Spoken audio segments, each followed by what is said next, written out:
go. Hi, it's Marianne and Rexi, and we are 5150 again on a Sunday afternoon. Now, we're celebrating because it's the end of the 72-year tour. 99 stops on the tour, $198 million just in their payment for performance. Metallica, and that's not including their t-shirt sales. So we're looking at hand over fist bank here, ladies and gentlemen. So as my gift to the very last show of this tour, I believe the very last tour of Metallica, if anybody knows what's good for them, and would stop lying to fans, as I call this, the 72 Years of Deception tour. We're just going to throw two pictures up here. Rexi has already, and everybody needs to understand, this is my opinion, not Rexi's opinion. Rexi's opinion is believe it when I see it, and I totally understand that. And so keeping that in mind, everything I say is my personal opinion and not the opinion of Rexi. So if you want to trash anybody, come after me, right? So here we go. This right here is the very last picture that the fake Lars Ulrich took on the tour. And as you can do, anybody who can see this, he has an extreme. Go ahead, Rex. I'm just being nosy. I'm just being annoying. I'm being snarky like myself is, because I'm your snarky little co-host. Yeah. Well, I mean, the thing is that one, this man here, okay, has dentures. Okay, this Lars Ulrich has dentures. Okay, no, there's nothing wrong with dentures, but Lars Ulrich doesn't have dentures. The other thing is that his square jaw. He has an extremely square jaw, which means this man Lars Ulrich would have had to have a jaw implant. And I'm going to show you why I know that, because this is real Lars. This is the real one. And as you can see, he doesn't have the same chin at all, not even close. So, and this doesn't change. This is the kind of thing that's genetic.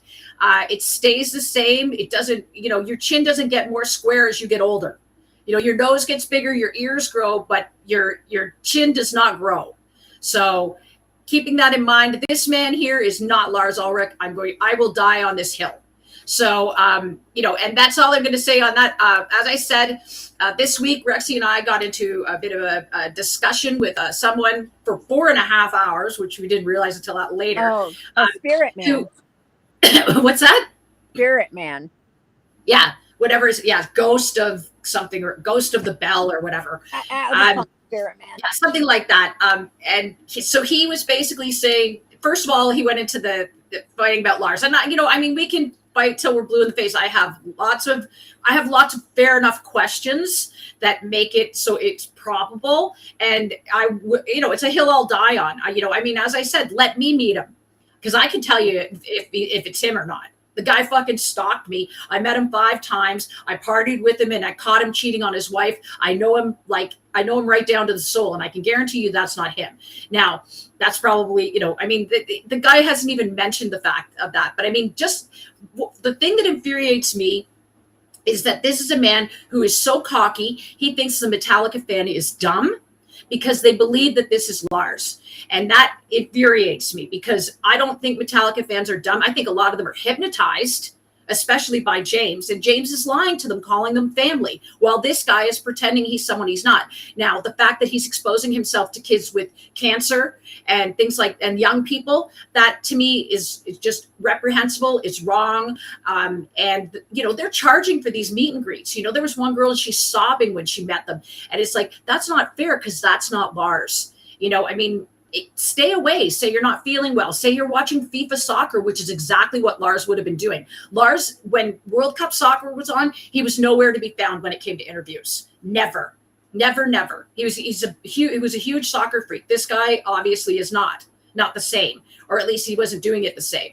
So basically, what this guy said to us, this ghost of the bells, he said to me, you have a background in litigation. Why don't you start a class action suit for the tickets for this tour? And I said, well, first of all, I have no skin in that game.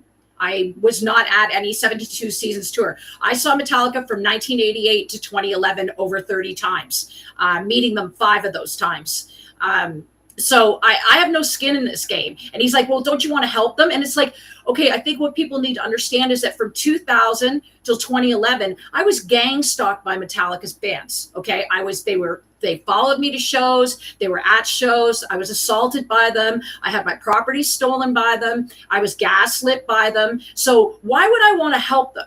All I'm trying to do is wake them up, and then they can do whatever they choose. Now, most of them are so brainwashed by this whole thing that they're going to keep going on and on with letting James, make them believe they're family. Now, James doesn't even talk to his own kids right now because of his fiance. So where you think you're family, I think it's just, you need to understand, like, it's the leper messiah. It's make a contribution and you get that better seat. Because we're seeing with Connie Burton, who we've got her fundraiser right here. She's at, let me just see if I can bring it up here.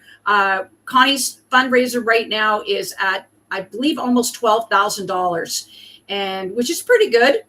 Let me just see here if I can open this. Me and my tech skills suck. Here we go. Okay, so we have, here we go, screen, yes. Okay, so here is, so here's Connie's GoFundMe.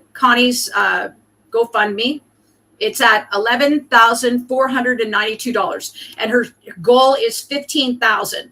I see a lot of people have donated $5, $10, and I'm super proud of you. Thank you so much for making a difference, or at least trying to make a difference with Connie. It's sad, as she's said multiple times now, that Metallica have not contacted her. Metallica have not offered to help her. She has no line in on them. And so the money that they make off clips, vapor trails, they don't think that she should have anything to do with it. Now, as far as her family's concerned, she was estranged from her dad, Ray, because he remarried, and she did not get along with the stepmother, which is very normal when there's, one parent dies and then they replace them with someone else. It's very normal for them not to accept the step parent. There were stepchildren involved, and apparently the stepsister inherited the entire estate.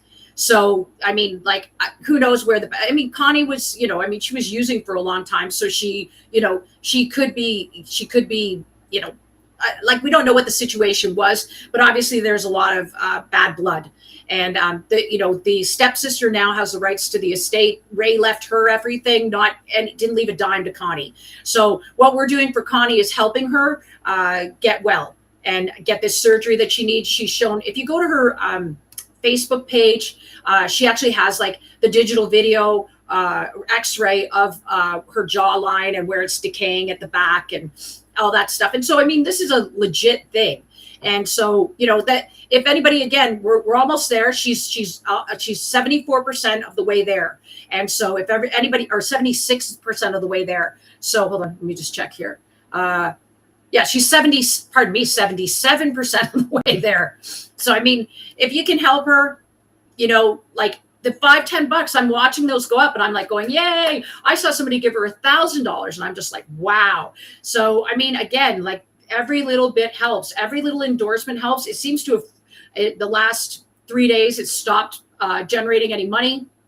So again, let's just get her to her 15,000. It's been up. I believe the GoFundMe has been up now for 14 days, which is great. She's gotten 77%. So let's just try and push her over the top to 15,000. And, at least we know she's got what she wanted, and she deserves that, man. She's been good to the fans, and she loved her brother. Just because they were having problems because of her substance abuse issues, she's got 22 years of clean time, which I cannot stress more, which is way more than James, way more than Lars, and keeping that in mind, give her the benefit of the doubt. Oh yeah, and here's another picture of Lars I forgot to put up with the comparisons again. So there he is again.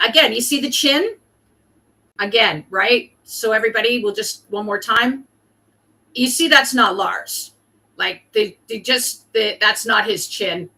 And it's just, what infuriates me is more and more, this guy's just made himself more visible, as if to say, ha, ha, ha, fuck you. I've fooled them all. And that to me is just, it's an insult to any fan. If this was any other musician doing it too, I would be infuriated as well, because fans pay big money to see bands, especially this band.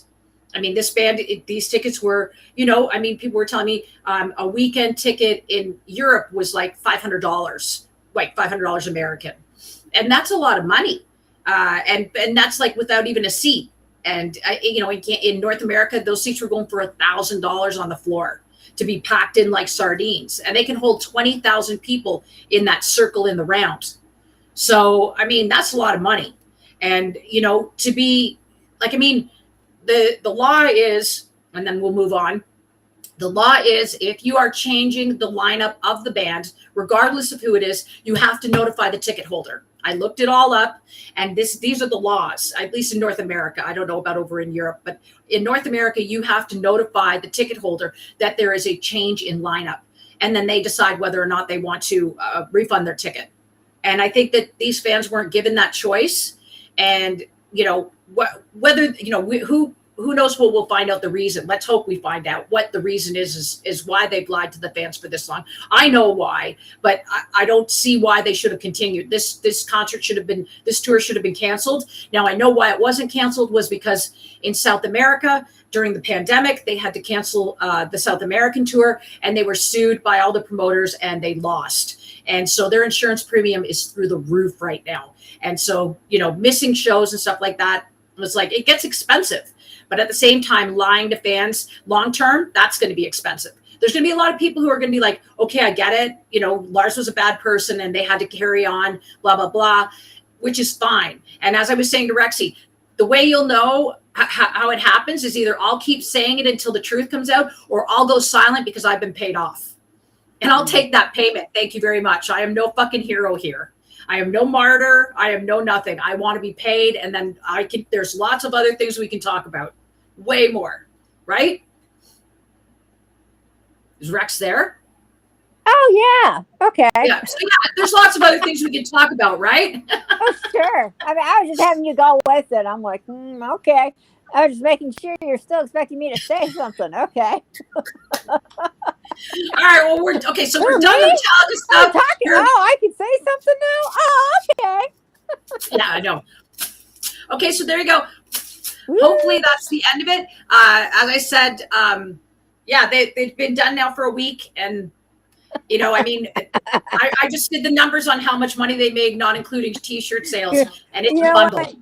You only did all that because you want to give use to that thing from last week. Well, I think it's a tradition now to spill a bit of tea at the beginning on Metallica. I mean, I know, and this I think that everybody should know, is that if Lars Ulrich was alive, he would have shut me up by now. He spent 24 years trying to shut me up about him cheating on his wife. So why stop now? Why? Why would you stop? And, he would have served everybody. Look in 2016, Metallica served a cover band for using their music. They sued them.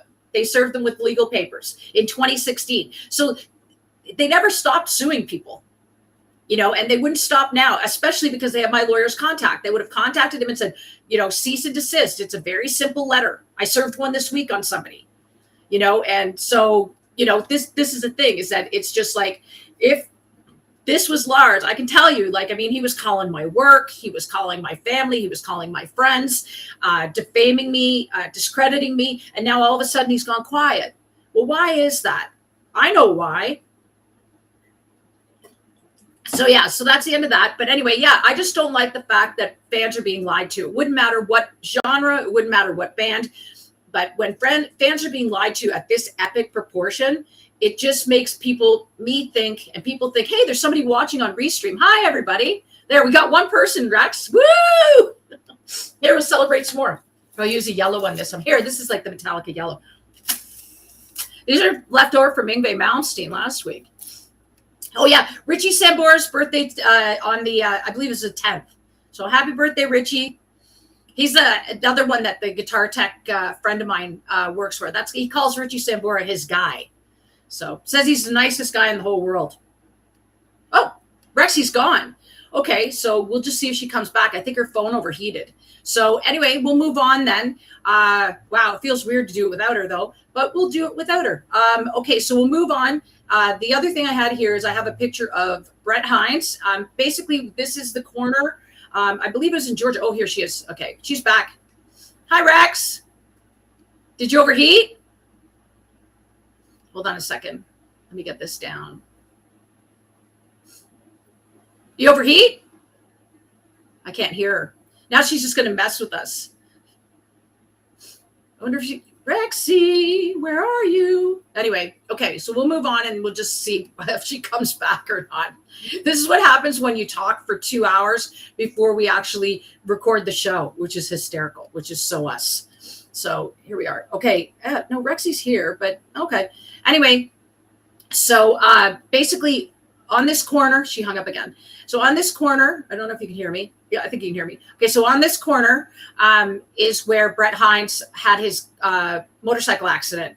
And I think he ran it without looking or whatever anyway, but he obviously was killed. And so on the anniversary of that, which is coming up in August, they put this memorial up on the corner for Brett.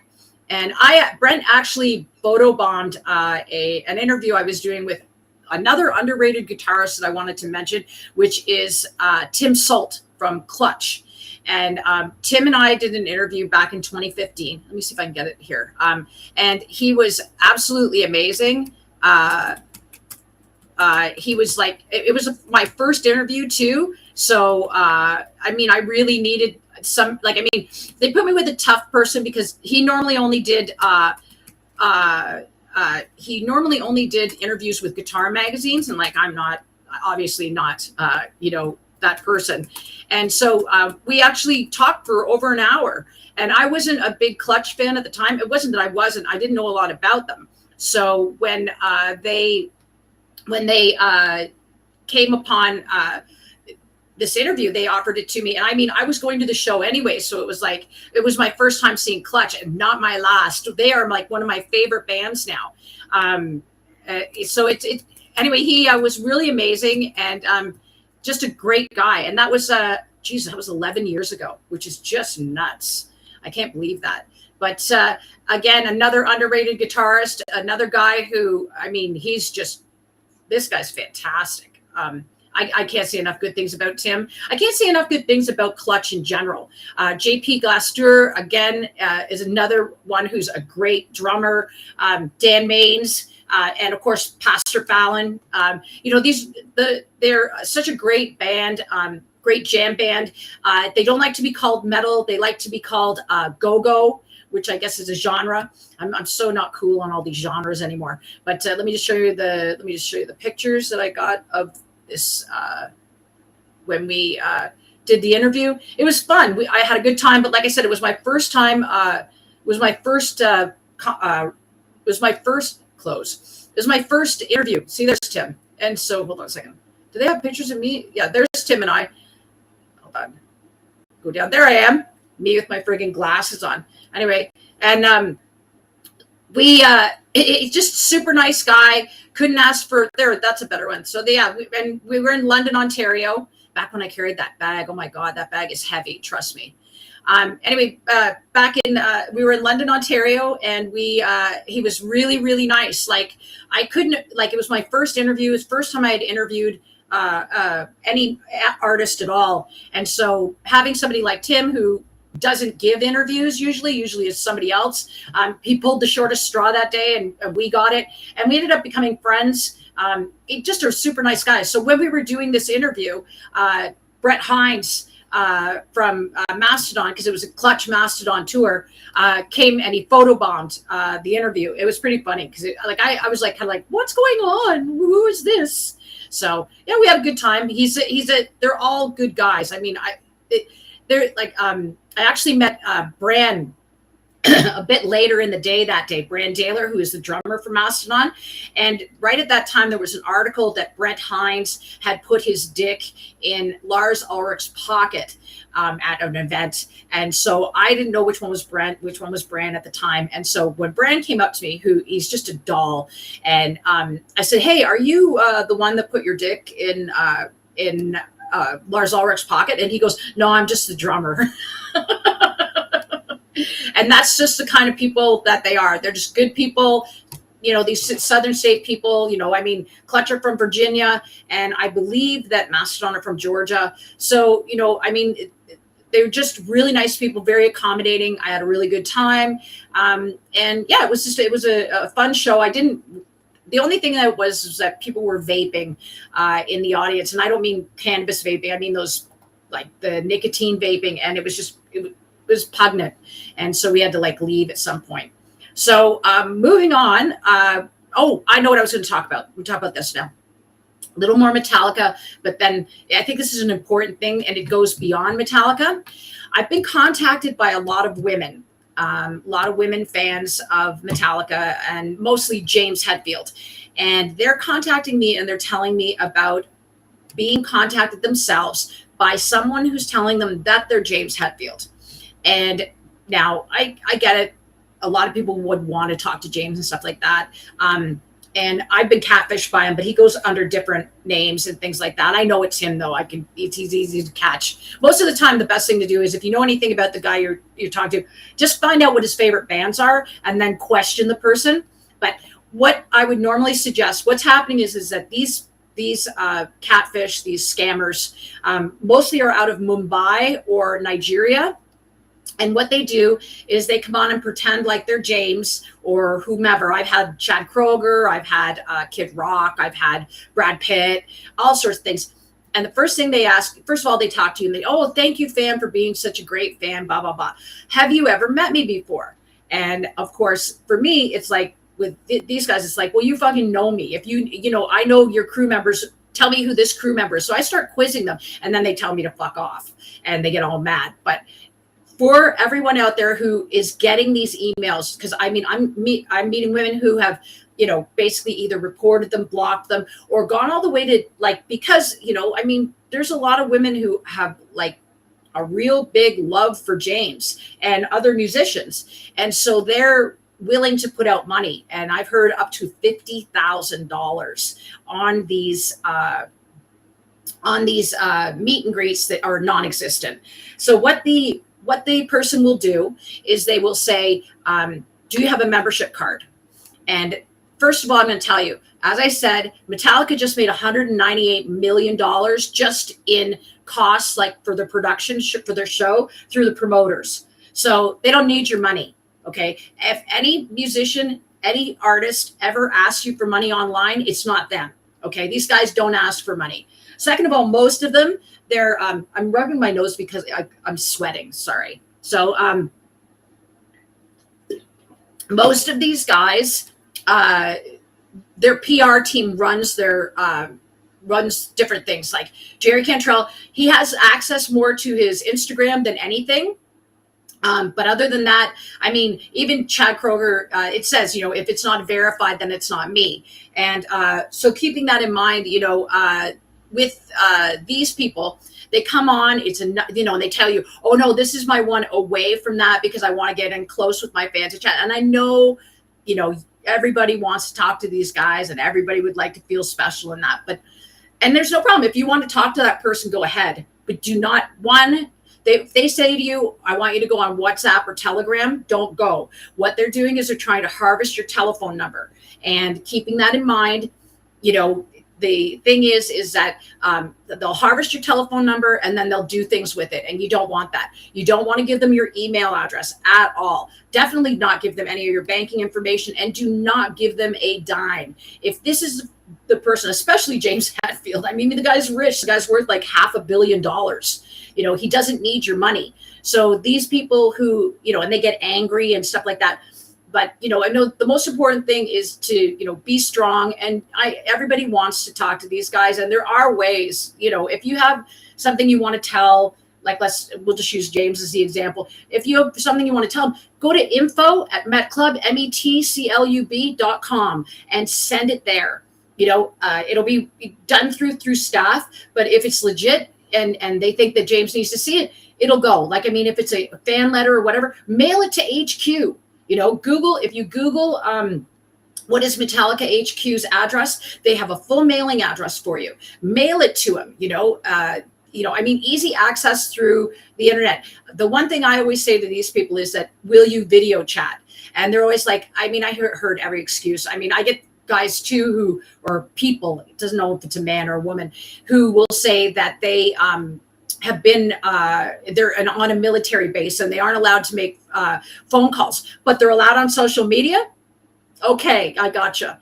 So basically, to protect yourself, I mean, you want to protect yourself, nobody wants to be scammed.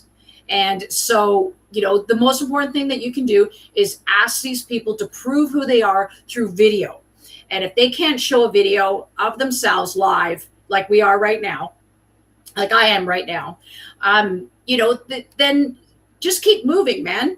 I mean, depending on who it is, they maybe have a legitimate site where you can, that's why I love Twitter so much, is that, the verified sites, I always go on, and I've always looked at Twitter as sort of a Nikki Nine Doors or a Crank Yank of this era, because we don't have that kind of privilege with phones anymore. And that is that, I can leave a message for them, saying whatever I want, and most of the time it's complimentary, or before it was an idea that I had for them. So, there are ways of reaching out if you really feel you need to talk to this person. However, none of these musicians are ever going to ask for money. None of these actors are ever going to ask for money. There is no membership. The story goes, they say, do you have a membership card? Oh, well, let me put you in touch with my manager. You can buy a membership card and then we can meet. Now, this is all bullshit. None of this is true. The only way to, with Metallica, it was through the meet and greets that people were paying for, which I can't believe. Like, I mean, we got them for free when we were in the fan club. The fact that they're charging for them now is just like, wow. I'm like, it just shows you that this is why I believe it's their last tour, like charging for these kinds of things. These used to be like sacred rites of passage for the fan, who'd either been, diligent in the fan club or been lucky enough to help out somewhere or know a crew member or whatever. That's how you got passes before you did things. I never did those things. But, so the thing is that, James is engaged. James, I'm not particularly fond of her. I think that she's a bad idea. I think that I think she's still in love with her husband that killed himself. And I didn't like the way that this week she went and she reached out to Sharon Osbourne and started to console her when it's like, look, nobody asked you. You are not Mama Het. And, I mean, honestly, if you want to Google her online, they have lied about her occupation, where she was born, and said she was a journalist and a fashion designer, as well as she was born in England and went to Oxford. None of this is true. What is true is that she's from Colorado. I believe she's of Cuban descent, and she was a manager of a cross fitness. She wasn't even the owner. She was a manager. I think it's called Oxygen Light, something or other, something along that line. Anyway, in somewhere in Colorado. But that James was working out there, and that's how they met. Now, James was also dating, as we've gone through week after week. James was also dating 500 people. So she was one of many, and she ended up being the last round draft pick. She wasn't first. She is the last one, obviously, at this point. But at the same time, James has been, he was messaging me in 2014. So, and people are saying that he's admitted to cheating on his wife and things like that. And it's like, okay, whatever, that's part of his disease, and that's whatever. But my point is that this woman has isolated him from his own children. She's got her own 3 kids moved into his house now. And, she's doing what's best for her kids and her kids' future. And of course, she likes what she sees as far as, she went in the beginning of the tour, she had them filming her shopping in Bucharest. By the end of the tour, nobody saw her. So it just tells you what's going on. I mean, Fran, the one thing about Fran, she's lying about all this stuff about Callie, but at least Fran kept it quiet. Oh, look, she might be back. Let's see if she's back. Are you back, girl?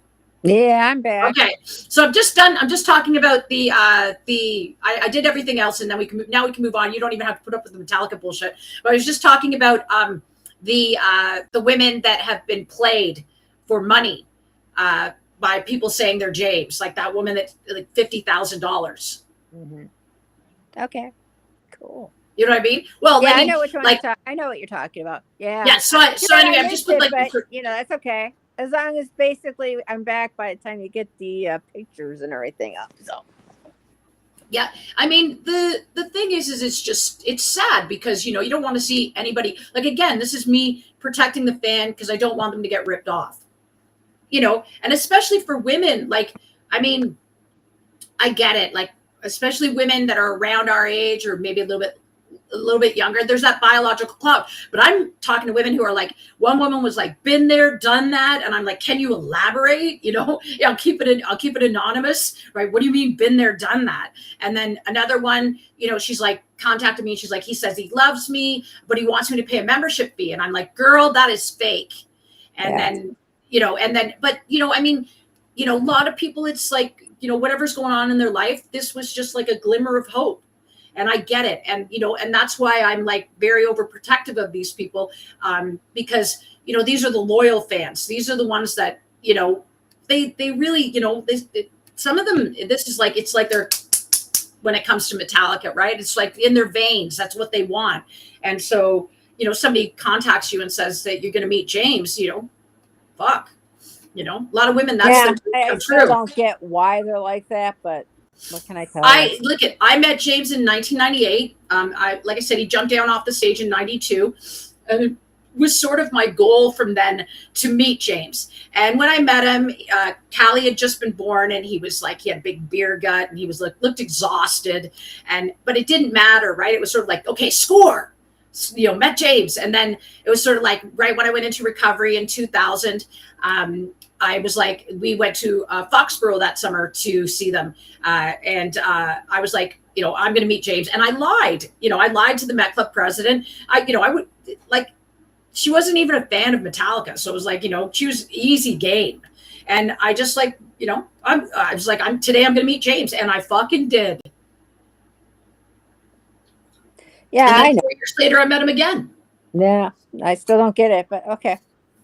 Well, for me, it was like at the time there was a point. Now, since I've done the interviews and stuff and actually gotten some time to get to know artists, it's different. But at first, it was like, you know, that was sort of like meeting the band was like the thing for me. Not like partying with them or doing drugs with them, but like just meeting them and just telling them how much they mean to me. You know, I mean, you whenever you meet them, you never. Those words are always lost. You always forget them. Yeah, but, I know. I've met bands before, so yeah. So then you know what it means. You know, well, you've met Mustaine. Oh, a couple times, yeah. Yeah. So I mean, second time I met him, I lost my voice. Actually, before I got in there, my voice was gone. So that's an interesting story. The second time I met, I was like so pissed. I ended up with laryngitis before I walked in. So pissed. Speaking of laryngitis, they were late too. They were really late. They didn't get there till like midnight, and I was like, what now which eras did you meet them in? You met Gar, didn't you? I met Gar. Yeah, that was like 87. It was June of 87. I remember I just graduated high school, right. And yeah, it was hot outside.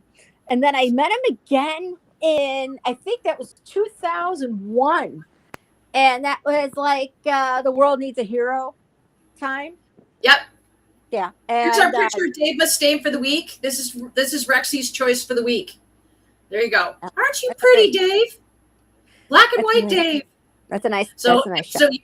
So you met Gar. You met Chris Poland as well, right? Oh yeah, two big pricks. Yeah. Well, yeah. Chris Poland was Gar, but yeah, well, I knew they were going to get that. Well, that was basically. Huh? Go ahead. When I basically met them at the time, I knew they were going to get fired. I knew they were going to be gone by the next album, and it turned out I was right because I just knew it.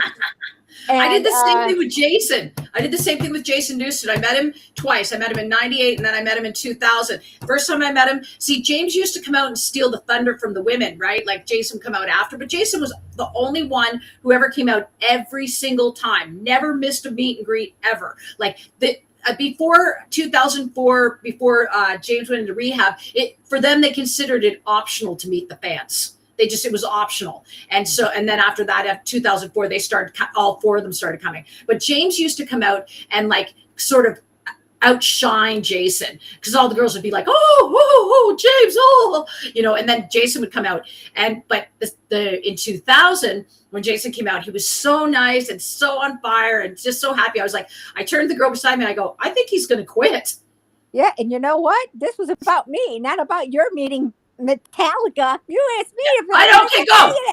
Let me finish. Then you can jibber jabber about when you met Jason and all that. So anyway, then I met him again in 2001, which is way different kind of feel, because it was not as crazy as it was before, and that's when I met who was that played on there? The guitar player. He used to play for Alice Cooper years ago, and a lot of other guys, other bands. He's another reputable guitar Kane? player. Are you talking about Kane? Kane? Big muscle guy? Well, that guy played for Cooper. No. No. No.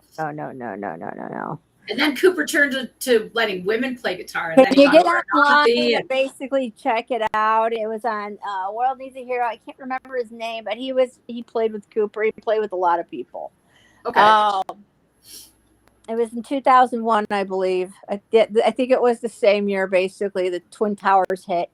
So, but I met him, and and Dave Ellefson was still in the band. I can't even remember who the drummer was. Yeah, it was so long ago, and I felt so crappy that day. I was so pissed off. Everything looked like I was drowning underwater, and I was like all nervous and everything. I was like so pissed. But I got to talk to him with a little bit with my voice. But by the time I got see, the funny thing is, when I met him the first time, I met him first, and then I met the rest of the band. But the other time, I met the rest of the band first before I got to meet Dave. So it was like the opposite. So, but yeah, you can go ahead with your story. You want to brag about when you met Jason? Go ahead. I don't even know we got onto this, but okay. Well, I met Dave once, and that was a fucking hot mess. It was right when his book signing came out. I was led to believe that Dave was going to talk to me about the book and my part in it and stuff. And they also said that I was working for a children's cancer charity, which we've talked about on the show before, Coast to Coast Gates Cancer. I went out and bought a signature Mustang guitar. I was told by the fan club members, Mick, Rob, and Mick Shane, the guys that run the fan club, that Dave would sign it. So I brought it down to Indigo Books and sat in line for like 2 hours, bought 2 of the books as well. And when I got to the front, Dave was like, I don't know what you're talking about. And like just completely humiliated me. And meanwhile, he knew what I was talking about because I talked to David Ellefson later in the day, and he's like, well, what can I say? I can't, make excuses for Dave. And it's like, but now, and that's another thing we can talk about right now is this week, David Ellefson has been saying every time he sees Megadeth without him in the band, it's just a Dave solo band. How do you feel about that? When he was in the band, it was pretty much Dave's band. So, yeah. Well, how did he get fired twice? I mean, he was like freaking. He was lucky he got in there a second time because he freaking tried suing him. I'm surprised Dave even let him back again. Well, Super Collider's not a good album. Like the album he returned on, Super Collider, is not a good album. It's a shame because Sean Drover and Chris Broderick are great musicians, but it just was not a good album. And then, of course, Dystopia was next, and that's fucking amazing. Like, Chris Adler is, like, one of my favorite drummers. I hope that someday he, gets a perfect match again and comes back into the game, because I miss him. When he was in Lamb of God, he was just so good. Mm-hmm. Yeah, so did you look up on who was playing guitar in the band at the time? Yeah, I can't get online. So do you think that Dave? Do you consider Megadeth to be? And this is another thing we'll talk about too, because we were talking about this during the week. Do you consider it to be Dave Mustaine's solo band? Do you look at it that way? Yeah, I look. Well, I wouldn't actually say solo, but yeah, it is. It is Dave Mustaine's. It is Dave Mustaine's band. Okay, it is Mustaine. Okay. It's just that he does give other guys the option to contribute to any of the songwriting, of course, But it is pretty much, he is mostly the sole songwriter, and music writer, I believe. But I know that the other guys participate in it, but I do pretty much think it is pretty much, Dave Mustaine's Megadeth. That's how I Right. see it, and it Well, was and probably here, like that for a while. I mean, the very first time, maybe not, like, in the very early years, probably not, but as time goes on, when you start really knowing the band and who's really participating in it and who's really making the song, writing the songs and the changeovers and everything, it is pretty much Dave, because there's no way in heck that band could have lasted as long as it is with all that many changeovers, unless Dave was basically the sole songwriter. So, pretty much. so, and then Rexy and I talked during the week too. So everybody we don't just do it just here. We're actually friends, but you're my invisible friend. Cause remember, I have no friends. But anyway, just delusional fucking family members. So we were talking about, a lot of people are like, who's the better guitar player, Dave or James Hetfield? Oh, and because we're kind of stemming back to the Finnish journalist who was like, who would win in a fight?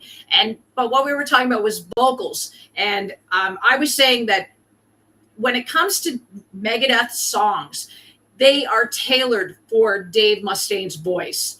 There's an angsty part to them, like Sweating Bullets. James couldn't do it justice the same way that Dave does. There's something about the way Dave sings that makes Megadeth a signature sound, no matter what the era is. And that's, something I think that a lot of people don't take into consideration. James couldn't sing Megadeth and do it the same kind of justice that Dave does. That's why his voice I like his voice. Yeah.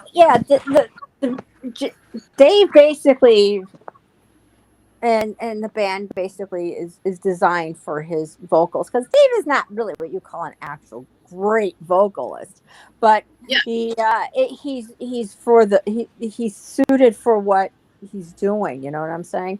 And the thing is, I mean, think about it. If you basically had somebody else singing Holy Wars, and I've heard other people sing Holy Wars, you can't. It is not the same effect. It has a totally different effect.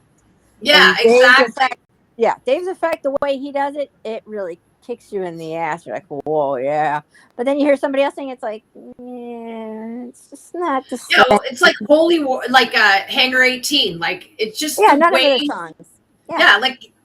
These are traditional songs that if you're a Megadeth fan, you kind of expect to hear live every show, especially Holy Wars. But, and Sweating Bullets. Sweating Bullets was made for Dave. Like, that's a song that just sounds like him. Everything about it, and that's part of the Dave thing, is that it's angsty, and that frustrated young man sound, and I like it. It's the same with, I know people like, Philip Anselmo is another one where it's an acquired taste as to the way he's singing, but people love it because it sounds like he's like screaming, like gutturally. Well, the thing is, even with that one song, what do you call it? It's French, Autonomon, whatever you call it. He had it was originally done on Euthanasia with just him singing it because it's his song, but he did do like a remix with that one Christine singer, and it's not the same, and it's really not good. I don't think it's good when somebody else puts their voice to that song. It's not the same. So it's, and the same thing with In My Darkest Hour. And these are real gut wrenching songs. These are songs that make you, oh my God, I know it's real painful songs. So you know what you're talking about. So it can't be replaced. Even a Tout Le Mans. It's just, like, it's just such a, I feel like it's a song written for him because the song, I remember the first time I heard it, I just started bawling. He sounds so lost. It's just so well done. Like, it's just such an angsty song. And that's sort of where I put Dave as far as like his vocal representation as always being like a very smart, very frustrated young man. Mm-hmm. Yeah. So it's not the same. I've heard other people try singing these things. It's just it does not work the same. You Yeah. cannot, and that's the beauty of Megadeth, and that will be one of the beauty things of him in future time is that no matter who's going to do that song, it won't be the same. You have to have that right. You have to have the same voice, and not many people have a voice like him. So to really play those songs, he's hard to copy, Dave. So, but I think basically if you're talking about vocals in an general uh, fact and who's got better vocals, yeah, I think James is a little better of a vocalist. But Dave is great for his band, so, I haven't heard him sing Ride the Lightning yet. I haven't listened to the I oh, don't really? want to listen to the last Megadeth album because I don't want it to be over. Oh, you're going to, that's something you can't control anyway. But Yeah. no, it's good. It's not the same when in the early, like I tried to explain this before, but I think I got cut off. When it comes to Ride the Lightning, if you compare Dave's version compared to the 1984, 85 Ride the Lightning when James sings it, when the band sings it, it's not at all it's not the same really. And I think that basically the old one is a little better. However, this is the thing that I can't prove. If you took them actually playing it now, I don't think they would be better at it than Dave Mustaine did. I think there'd be a difference if you took the way they actually play it now. I don't think it's as good. I just don't think it would be as good as if they actually recorded the way the band is now and the way they sing, way James sings now in his natural voice, not his fake voice.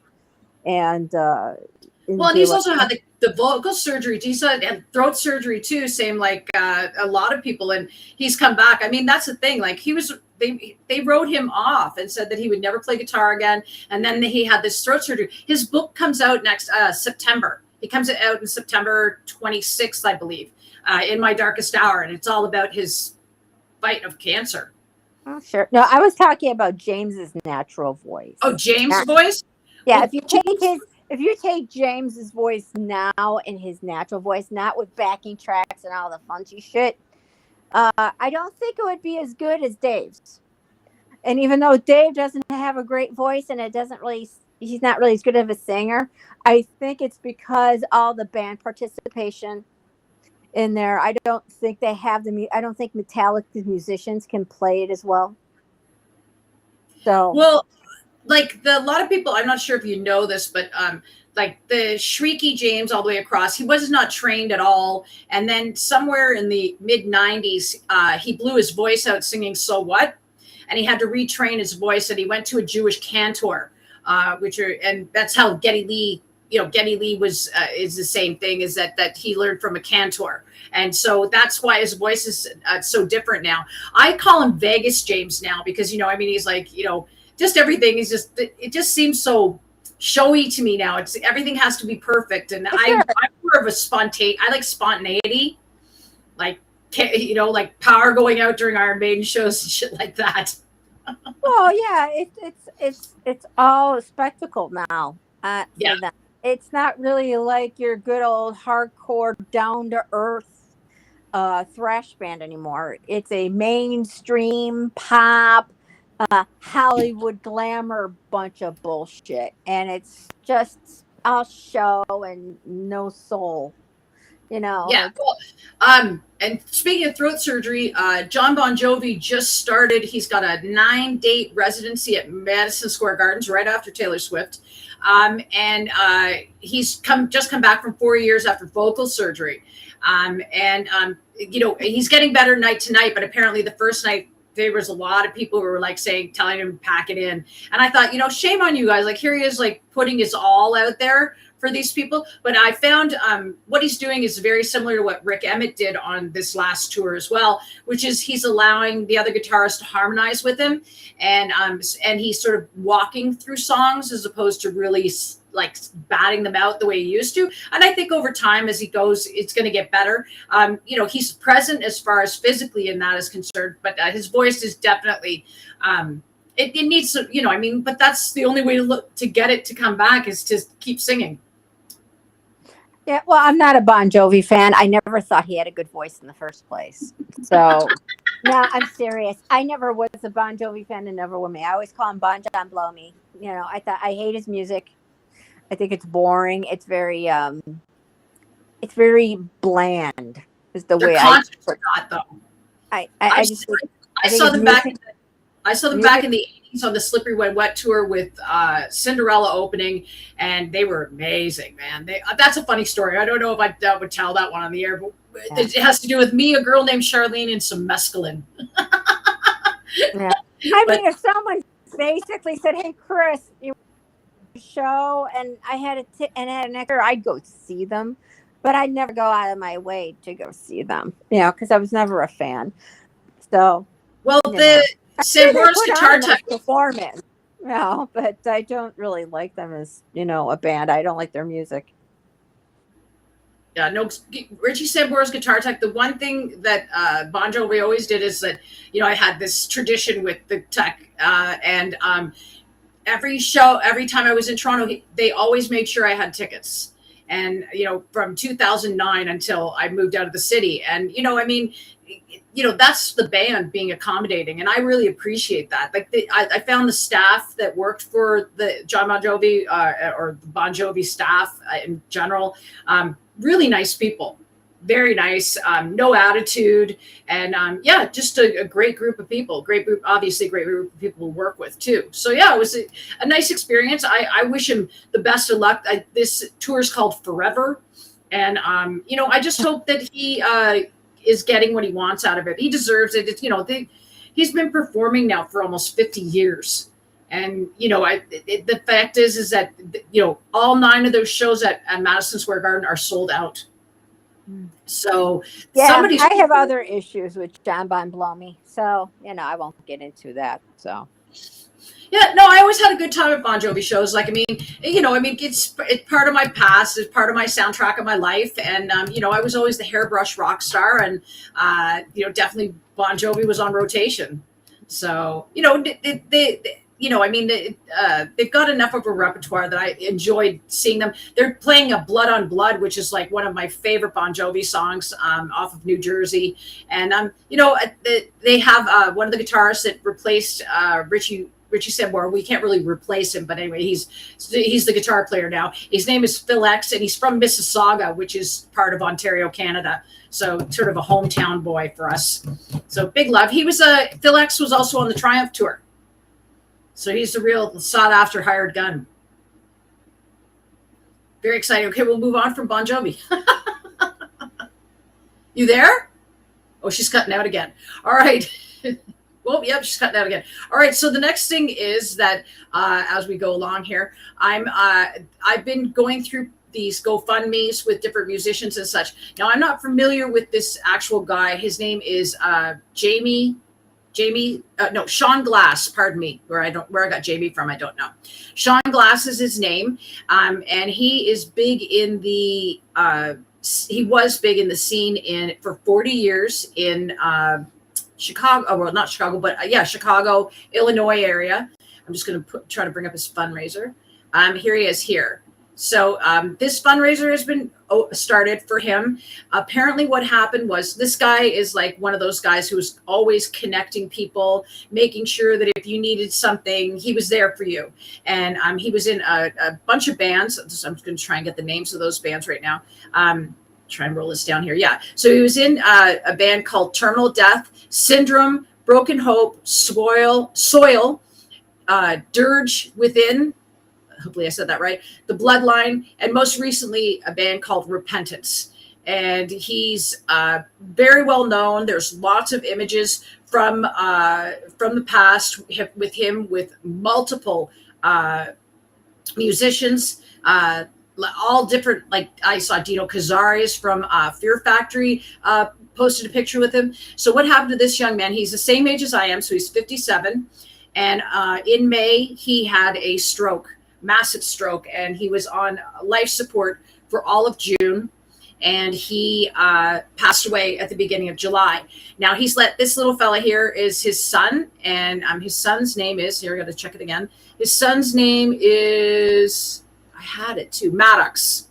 And so Maddox, he's, this entire GoFundMe is based on paying for, because I mean, a month in intensive care, can you imagine how much that must have cost?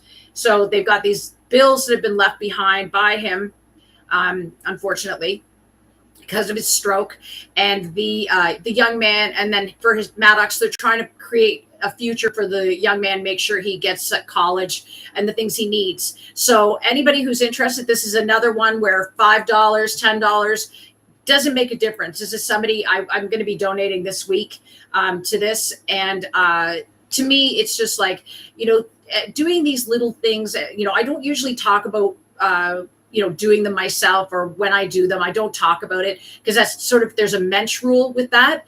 And so to do that, instead, you have to do good things and not tell anyone. So the fact that, you know, I'm telling you, you know, I'm not trying to do it to make myself look better or whatever, but doing these things, even if it's $5, $10, I mean, this builds up your karma bank. It also, you know, I mean, what's a coffee? I mean, all you're doing is giving up your coffee money on that day for this little boy who has just lost his dad. And I lost my dad when I was 7, so I get it. And so I hope, and it seems right now that they're 25% of the way there. Their goal is $180,000, which is, you know, we'll make sure that Maddox gets to school and all those great things. And so, you know, and also pay those medical bills so that the family isn't exhausted by this unfortunate circumstance. I mean, you know, being in an American hospital, especially, I don't know if he was insured or what his insurance was, but it never covers everything. And so this GoFundMe is helping put some money together so that the family doesn't come up bankrupt in the end. And this young man, this money, as they say in the GoFundMe, this will be put into a trust fund for him. Nobody's going to touch it. And this young man, it will be held for him until he turns 18 and can go to school, or whenever he goes to school. And so that means, you know, you're investing in a young person's future. And with, you know, I'm not going to get into the economy and that, but with the economy like it is, and with things like they are, it's, you know, I mean, what's $5? What's $10? But if that, you know, $5, $10 from every single person that's, you know, ever heard of any of these bands, or, you know, or been to Chicago and checked out the metal scene there. I've been to Chicago a couple times, and you know, I've never heard of these bands, but I do believe that this person here, he's one of those rainmakers, as I like to call them, which is where he would make things happen for people and never wanted anything back. I mean, that's one of the things they stressed so much, was that this is a guy who did things because he wanted to do them, not because he was trying to gain something from it. And, you know, that's a beautiful person. It's a shame that we've lost him at such a young age. 57 is too young, and it's heartbreaking, and leaving, you know, a young family behind, especially a young boy who needs his dad. So, you know, we can't replace his father, but we sure can help try and make sure he's got a future. And, you know, knowing that you have money in the bank that you can go to school does make you more ambitious. You know, it shows you that people believe in you, and we believe in Maddox. And I hope that the money is made that is being asked for. And I hope that every single dream that Maddox has comes true. And I hope he knows that his dad loves him a whole pile. So that was the person this week. I'm going to try and find everybody. If you want to, you can send me at Marianne is 5150@gmail.com. GoFundMes, what have you. Tell me your story, and I'm more than happy to feature them. And you know, I like doing this. Fundraising has always been a big thing for me. I love a good charity. I love helping people financially. You know, everybody could use a hand up, not a handout. And I believe that these GoFundMes and other things, they give the people dignity. And hopefully maybe they're going to put a fundraiser concert together in Chicago for Sean's family. And hopefully there'll be lots of good things happening. It looks to me like this is a person who touched a lot of people, and not in an inappropriate way, but touched a lot of people and changed their lives, and made the metal scene in Chicago a better place. And so keeping that in mind, that's a person I'm willing to support. I don't have to know you. I don't have to know anything. All I have to know is that, the people I see that are endorsing him are people that I trust and believe. And so with that, why not? And like I said, again, if there's other ones like this, like, I picked up Connie's and now this one, if anybody else has any other fundraisers or anything they want, the world to know about, or my 3 followers or whoever many followers I have, let me help you. Let me use this platform to help you. I mean, that's what it's here for. I tried to offer this to Darren Smith's family, but there are way too many chefs cooking the soup, and I don't do drama. I'm not here to power trip. I'm not here to be an alpha female. I'm here to help. And when it turns to drama, I'm out. And so basically I just had to say, I'm sorry, good luck. It's a shame because I really wanted to help, but when you have too many, especially women, trying to fight to be the hero, and I'm not trying to be the hero. All I was trying to do was make sure that there was funds available while he waits for his pension. So, but I can't, there's nothing I can do. I can't make people do things. I can't, I'm not going to sit there and beg to be liked. So anyway, as far as laryngitis is concerned, so we keep losing Rexi, Rush is back on tour. Yay! Today is Getty and Nancy. I guess, well, they'd be Weintraub, right? But she goes by Nancy Young. So Nancy and Getty, it is their 50th, no kidding, 50th wedding anniversary today. So they were married in 1976 on this day. Wow, just incredible. So last night, Rush returned to the Dickey Center in Fort Worth, and they apparently were on fire. They did the entire, if I'm correct, they did the entire Moving Pictures album last night, which is par for the course with the set list as we've gone along with Rush. Usually it starts with Mixed Bag on Monday, on the first show. The second show is 2112. This third show is Moving Pictures. And I believe then they go back and they do the overture of 2112. I believe they do the overture of 2112 last night too. But anyway, so it was a hit, another 3-hour show. He's 100%. So it's good to know, like, we love you, Getty, Alex, Anika. We just love you all. We love the professor. And it's just seeing this, and the fans are just so excited. This was such a disappointment that they had to postpone these shows. And there were a lot of people that ended up having to pass on seeing the shows because they had to get back home because they had traveled there. So luckily enough, I believe it has something to do with air conditioning.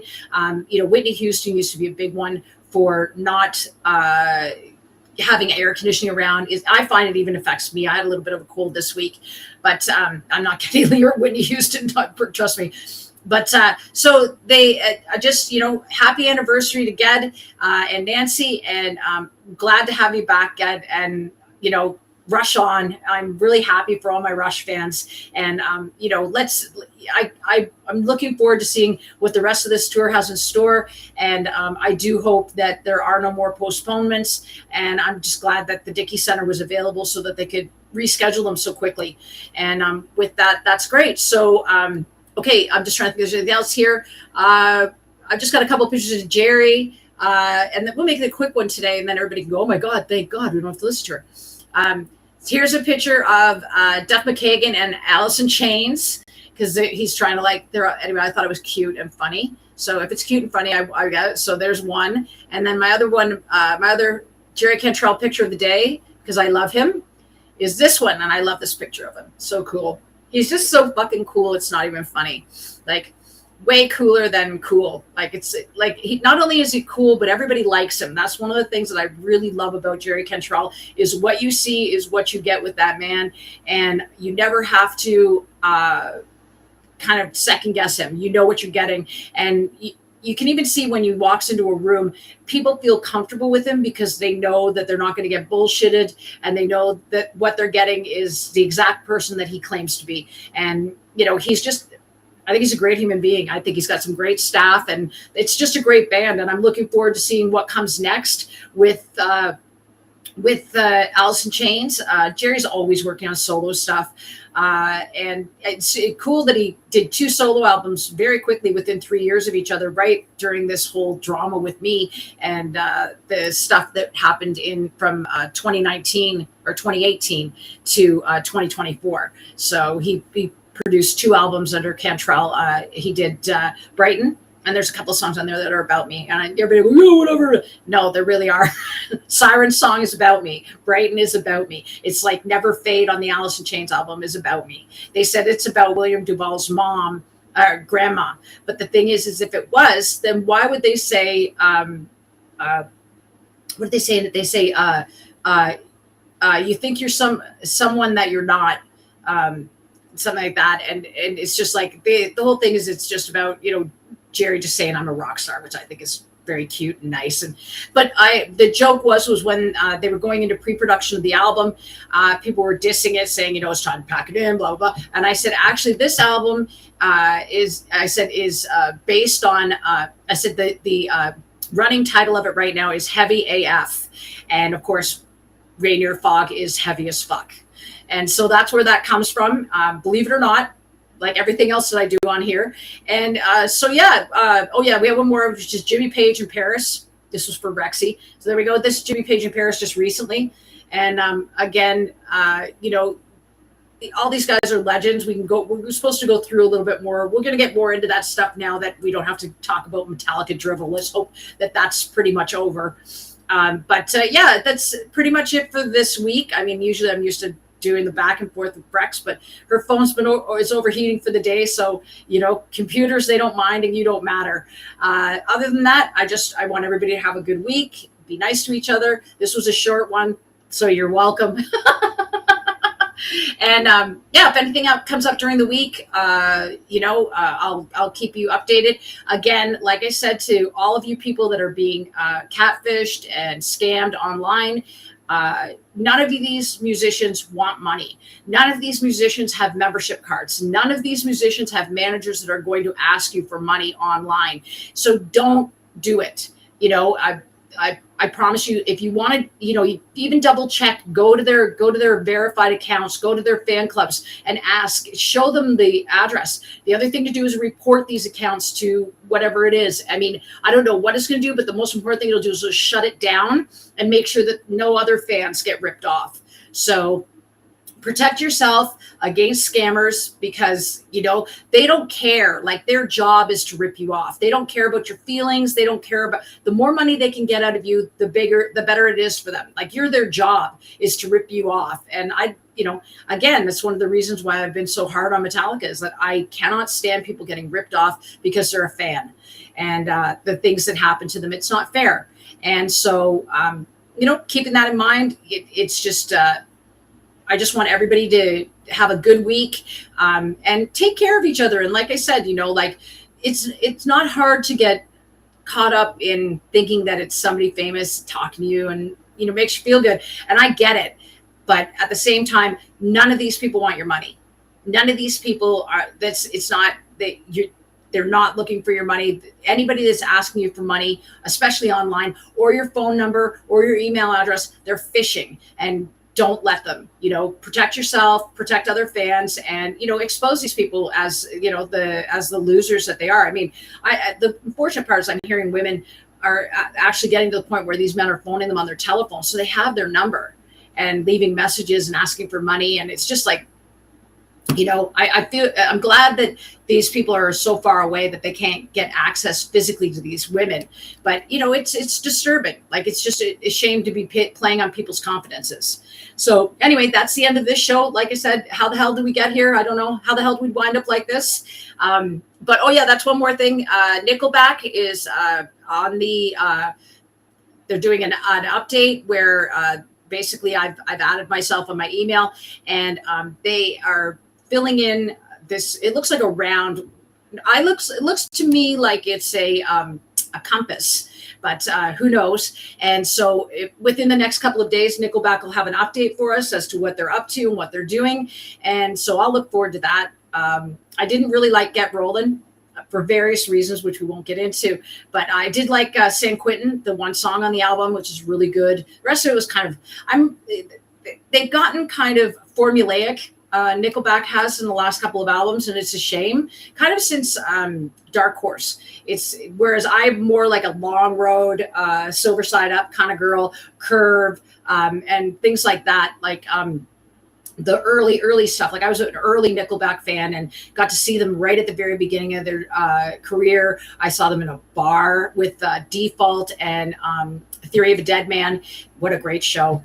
And they always put on a good show. Like, I mean, they're so different. Like people who say they suck really should go see them live because they attack live and they're a lot of fun. If you can get past a chick screaming, it's really good. But I think that's sort of dying down. So anyway, there'll be an update about Nickelback next week. And other than that, I can't think of any other tea to spill. I think I've done it for today. And I'm used to doing my back and forth with Rexi. So we hope Rexi's phone feels better for next week. And until then, take care of yourself and have a great Sunday and be good to each other. And like I said, if you can help out with one of these fundraisers, for Connie or for Mr. Glass, for Sean Glass's son, Maddox. If you can do that, then, it's a good thing. It doesn't have to be a big amount. Like, sure, there's people that are giving huge amounts, but that doesn't mean that you have to. $5 is $5, $10 is $10, and it adds up. And that's it. It's your good karma putting it forward and believing in it and showing your support that will make other people support it too. So if you can do that, do it. And you're all good people. I know you are. I'm sure there's some haters. So wait, I've got a comment. Let's see if they this says that's not a recent. Oh, Rex is online. She says that's not a recent picture of Jimmy. Okay, so then that's not a recent picture of Jimmy Page. See, she's the expert on the Led Zeppelin stuff. I'm not. You got to hear the story. She's got like good information on them. So anyway, have a great day. Oh, that was in 2016. There you go. So there. We miss you, Rex. Anyway, so everybody have a great day, and I will talk to you next week, and hopefully Rexy will be here too. And until then, au revoir, if they say in French, au revoir.